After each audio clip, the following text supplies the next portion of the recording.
방역 지침이 더 강화되는 것도 있습니다. 종교시설의 집단 감염이 끊이질 않고 있어서 방역 지시를 어기는 종교시설은 아예 폐쇄 명령을 내리기로 했습니다. 이마저도 거부할 경우에는 관련 법을 고쳐서 그 방법과 기간을 못 받기로 했습니다. 박진주 기자입니다.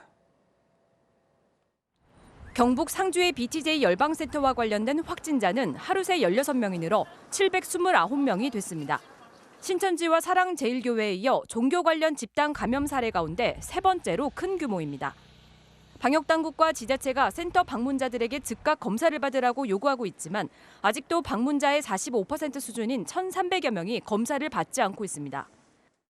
경남 진주시 기도원 관련 확진자도 85명으로 불어났고 경기 용인시 수지구 교회 관련 확진자는 200명을 넘어서는 등 지난해 11월 이후 집단 감염 사례 중 15%가 교회 등 종교시설에서 발생했습니다. 3차 대유행의 확산세가 주춤하고 있긴 하지만 이처럼 종교시설 관련 집단 감염이 잇따르자 정부가 강경 대응에 나서기로 했습니다. 역학조사를 거부하는 등 방역 지침을 위반하는 시설에 폐쇄 명령을 내릴 수 있도록 하겠다는 겁니다. 감염병 예방법 등을 개정해 시설 폐쇄 방법과 기간 등 세부적인 절차를 구체적으로 마련하고 현재 시군 구청장에게 부여된 명령 권한을 시도지사까지 확대하기로 했습니다.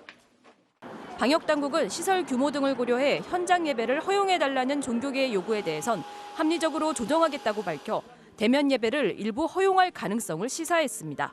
MBC 뉴스 박진주입니다.